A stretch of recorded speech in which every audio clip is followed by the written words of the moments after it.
Feed मंत्रा। Students, हमने micro economics के अंदर यूनिट सेकंड स्टार्ट कर दिया था और लास्ट क्लास में मैंने आप लोगों को कंज्यूमर इक्विलिब्रियम डिस्कस किया था। आज अपन स्टार्ट करेंगे यूनिट 2 का ही second part, which is theory of demand. Demand क्या होता है बच्चों? डिमांड बच्चों, डिमांड मीन्स किसी भी कमोडिटी को लेने की इच्छा, विलिंगनेस, चाहे वो गुड है चाहे वो सर्विसेज है, क्या कहलाता है? Demand. Demand is a quantity of a commodity that a consumer is willing and able to buy. That a consumer is willing and able to buy at each possible price during the given period of time. बच्चों, demand एक वो willingness है जो एक consumer लेना चाहता है, चाहे वो किसी भी टाइम पे लेना चाहे, चाहे वो किसी भी प्राइस पे लेना चाहे। मीन्स ऑब्वियस सी बात है, जिस प्राइस पे अवेलेबल होगा आप उसी पे लेंगे, तो उसे हम क्या बोलते हैं? Demand. Meaning of quantity demanded, it refers to specific quantity of a demand schedule that is demanded against a specific price. It makes sense only in a relation to a particular price. बच्चों, quantity demanded means कि specific आप demand कर रहे हैं for the specific price. Means at specific price पर किसी commodity का demand कर रहे हैं तो उसे हम क्या बोलते हैं? quantity demanded. Clear? नेक्स्ट आता है demand schedule. Demand schedule means it's a tabular presentation of a price of a commodity and quantity demanded of a commodity. बच्चों, डिमांड शेड्यूल को अगेन अपन 2 कैटेगरी में डिवाइड करते हैं, individual and market. Individual demand schedule refers to a tabular statement showing various quantities of a commodity that a consumer is able to buy at various level of price during a given period of time. Market demand refers to tabular presentation showing various quantities of a consumer that all the consumers is willing to buy. बच्चों, individual में एक consumer आता है और market में सारे consumers के बारे में बात हो रही है। जब सिर्फ खाली मेरे बारे में बात हो रही होगी तो क्या होगा? Individual demand schedule. और जब हम सबके बारे में बात हो रही होगी तो क्या होगा? Market demand schedule. बच्चों, शेड्यूल क्या होता है? जब मैं प्राइस और quantity demanded of a commodity को टेबुलर फॉर्मेट में शो करती हूँ तो वो क्या कहलाता है? अपना डिमांड शेड्यूल। आता है demand curve. Demand curve means graphical representation of demand schedule is known as demand curve. तो देखेंगे आप इधर, यहां मैंने शो किया है प्राइस और यहाँ quantity demanded, X axis Y axis. तो बच्चों, ये क्या है? मेरा demand curve. Individual demand curve जब मैं इंडिविजुअल डिमांड शेड्यूल का डायग्राम शो करूंगी और मार्केट डिमांड कर्व जब मैं मार्केट डिमांड शेड्यूल का डायग्राम शो करूंगी। नेक्स्ट आता है बच्चों डिटर्मिनेंट्स ऑफ डिमांड और डिमांड फंक्शन। क्या होता है demand function? Demand function shows the relationship between quantity demanded for a commodity and factors influencing it. Means demand function which is shows the functional relationship between price of a commodity and quantity demanded of a commodity. ठीक है? Means कौन कौन से factors है जो quantity demanded को affect करते हैं या इन्फ्लुएंस करते हैं, वो किस में आते हैं? डिमांड फंक्शन में।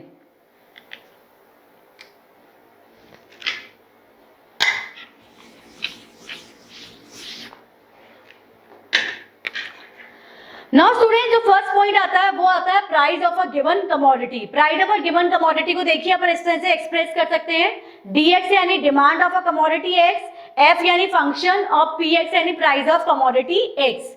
बच्चों, ये क्या बताता है? Other thing being constant. Means other thing being constant का मीनिंग है कि अभी हम यहाँ पे सिर्फ खाली प्राइस की बात करेंगे, बाकी जितने ही फैक्टर है वो सब क्या रहेंगे? कांस्टेंट रहेंगे।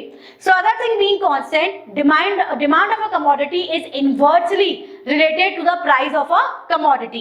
Means when price increases, quantity demand falls, and when price falls, quantity demanded increases. ठीक है? तो ये क्या है? Inverse relationship between price of a commodity and quantity demanded of a commodity. बच्चों, अगर इसी चीज को मैं डायग्राम की हेल्प से समझाऊंगी, यहां मेरा आ गया QD और यहां मेरा आ गया प्राइस। ठीक है? और ये अपना जो बैलेंस प्राइस था और ये अपना डिमांड कर्व हुआ।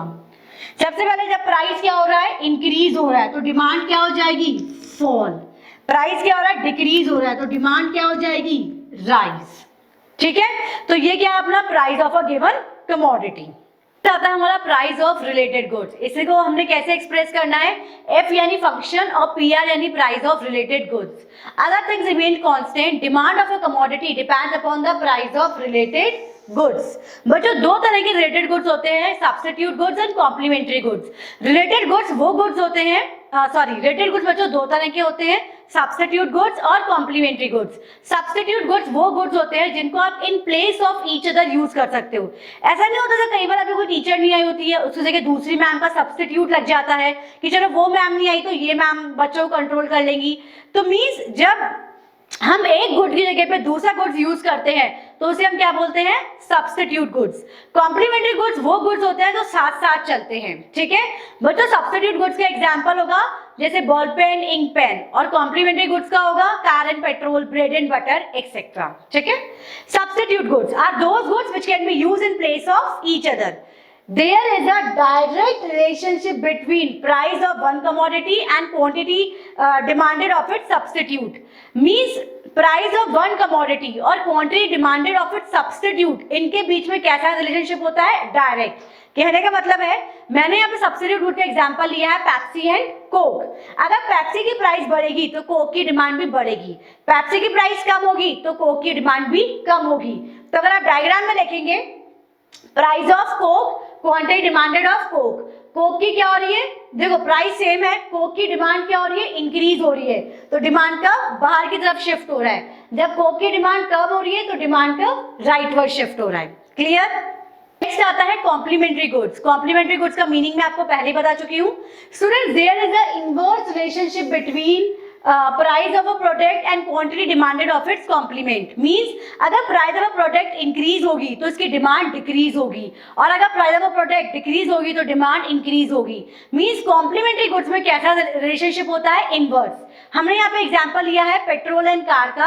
अगर पेट्रोल की प्राइस इंक्रीज हो रही है तो कार की डिमांड कम हो रही है, अगर पेट्रोल की प्राइस कम हो रही है तो कार की डिमांड इंक्रीज हो रही है। वही चीज मैंने इस डायग्राम की हेल्प से समझाया है। थर्ड डिटर्मिनेंट आता है, वो आता है इनकम ऑफ द कंज्यूमर। इसको हम एक्सप्रेस करेंगे एफ और वाई, वाई यानी इनकम से, ठीक है। So other things being constant, demand for a commodity depends upon the income of the consumer. और कंज्यूमर की इनकम का क्या मैं बोल सकती हूँ, मूवमेंट होगा, क्या रोटेशन होगा, क्या शिफ्टिंग होगा, क्या चेंजिंग होगा, वो किस पर डिपेंड करता है, नेचर ऑफ द कमोडिटीज पर। पहला है, there are two types of commodities बच्चों, normal goods and inferior goods. पहले हम बात करेंगे नॉर्मल गुड्स की।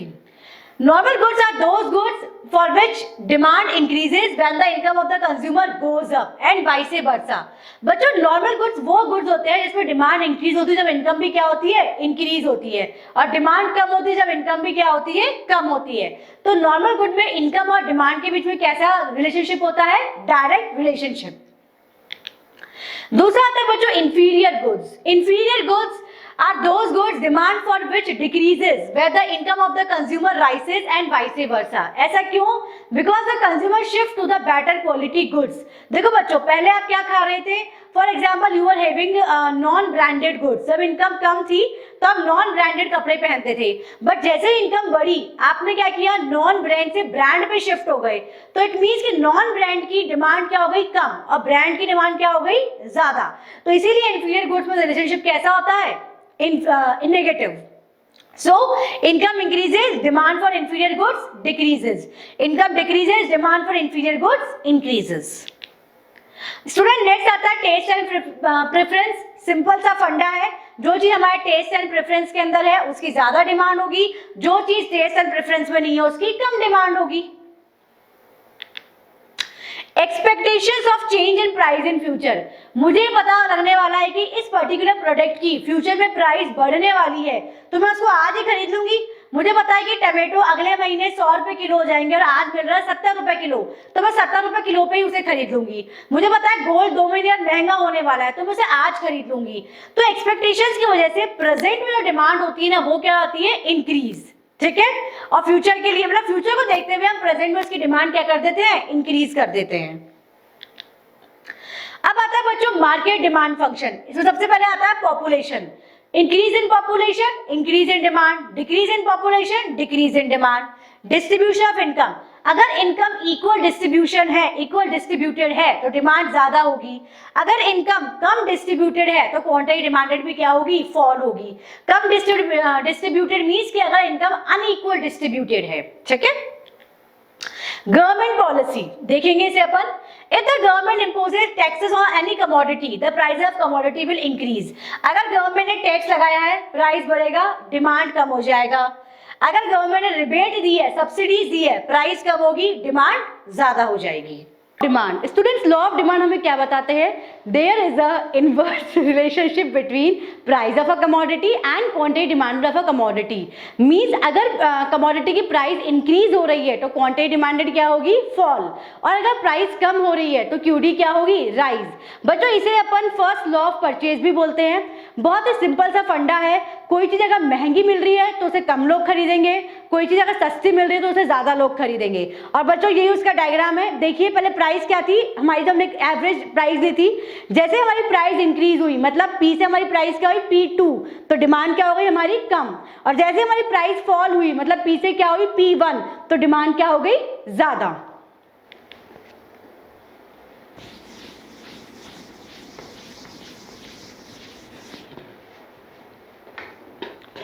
अब स्टूडेंट हमारा नेक्स्ट है assumption of law of demand. Means जो अभी हमने लॉ ऑफ डिमांड पढ़ा इसके क्या क्या अजम्पशंस रहे हैं? First, price of related goods does not change, there is no change in income of the consumer, there is no expectation of the change in the price in future, taste and preference of the consumer remains constant and other related factors remain unchanged.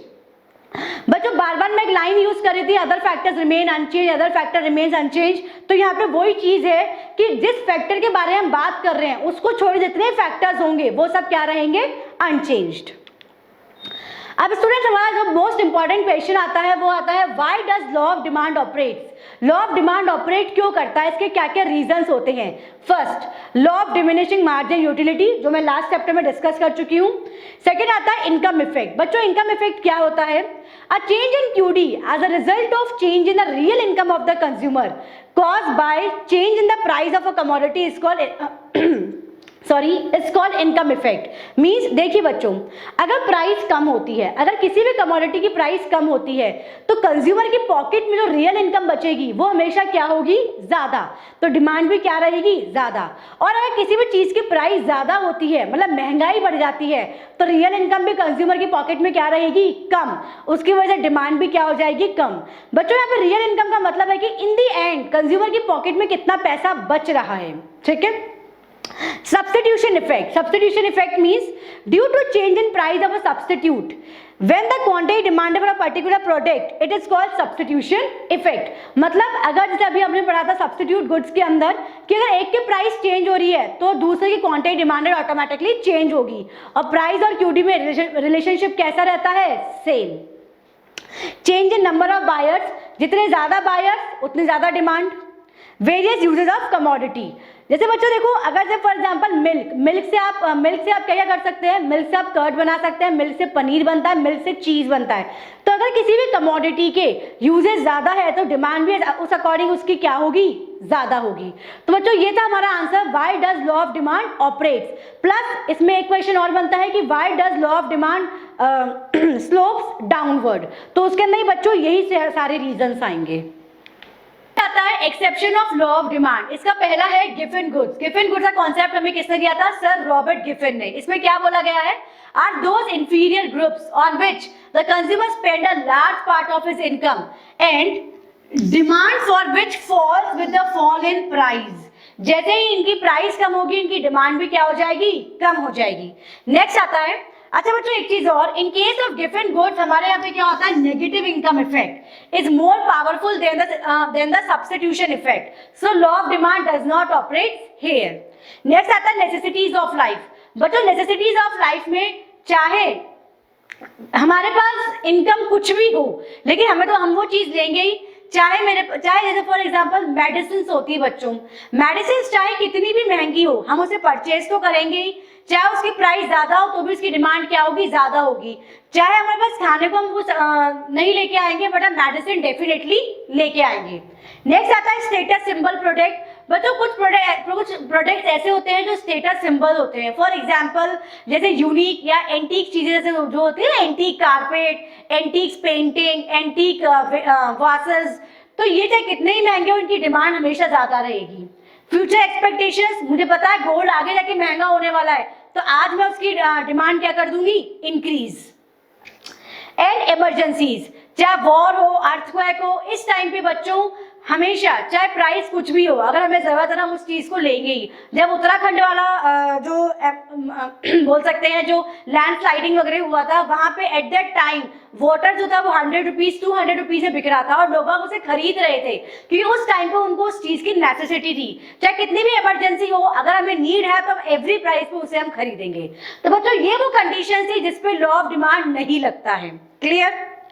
Next topic आता है change in quantity demanded और movement along the demand curve. Change in quantity demanded refers to increase और decrease in quantity demanded due to change in its price and other factors remains the constant.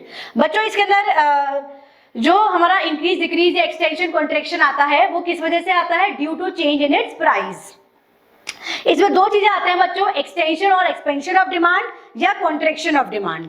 Next आता है extension and contraction of demand. Extension of demand QD rises due to fall in price and contraction of demand QD falls due to rise in price. Means जब price क्या होगी? कम होगी तो QD क्या होगा? Rise होगा। जैसे आप देखिए प्राइस 10 से क्या हो गई? 5, तो क्वांटिटी डिमांडेड भी 100 से क्या हो गई? 150, तो इसे हम क्या बोलते हैं? एक्सटेंशन। कॉन्ट्रैक्शन में आप देखिए प्राइस 10 से क्या हो गई? 15 बढ़ गई, तो डिमांड भी क्या हो गई? कम, 100 to 50। बच्चों अगर आप इसको डायग्राम में देखेंगे तो ये मेरा डिमांड कर्व है। एक्सटेंशन में कैसा मूवमेंट है? डाउनवर्ड मूवमेंट है क्योंकि प्राइस क्या हो रही है? फॉल, और डिमांड क्या हो रही है? इंक्रीज।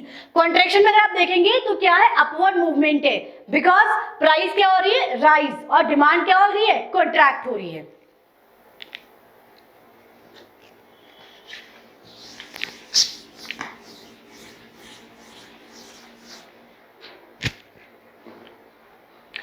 स्टूडेंट नेक्स्ट आता है चेंज इन डिमांड। इसे अपन शिफ्ट इन डिमांड कर्व भी बोल सकते हैं। बच्चों चेंज इन डिमांड और शिफ्ट इन डिमांड कर्व क्यों आता है?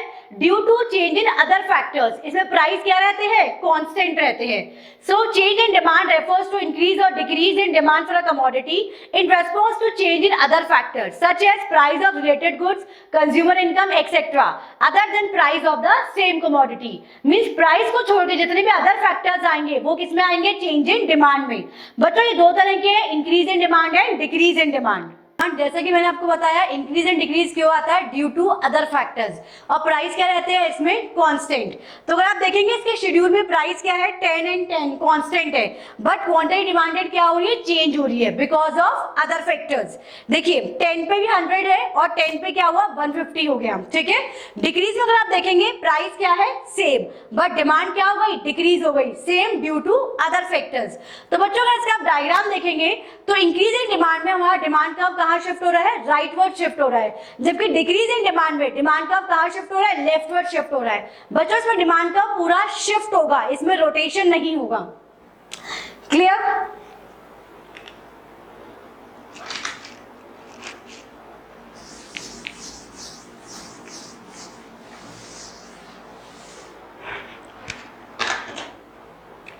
नाउ स्टूडेंट हमारे पास आता है reasons for increase in demand and decrease in demand. क्या क्या रीजंस है इंक्रीज इन डिमांड के एंड डिक्रीज इन डिमांड के? फर्स्ट आता है increase in demand, increase in the price of substitute goods, decrease in the price of complementary goods and favourable changes in taste and preference. इसी का opposite किस में चला जाएगा? डिक्रीज इन डिमांड का। जहां ये इंक्रीज इन प्राइस था वहां क्या होगा? Decrease in price. जहां ये डिक्रीज इन प्राइस है वहां increase in price. Favourable change क्या हो जाएगा? Unfavourable change. स्टूडेंट्स यहाँ पे हमारा थ्योरी ऑफ डिमांड कंप्लीट होता है। इसका जो इलास्टिसिटी वाला जो टॉपिक है वो अपन नेक्स्ट वीडियो में कंप्लीट करेंगे। आई होप आपको ये चीज समझ आई हो। मैंने काफी इसको प्रिसाइज में समझाने की कोशिश करी है, सारे इंपॉर्टेंट टॉपिक्स मैंने इसमें कवर अप करे हैं। अगर आपको पसंद आया है तो इसे प्लीज आप लाइक करें, हमारे चैनल को सब्सक्राइब करना नहीं भूलें। Thank you and have a nice day.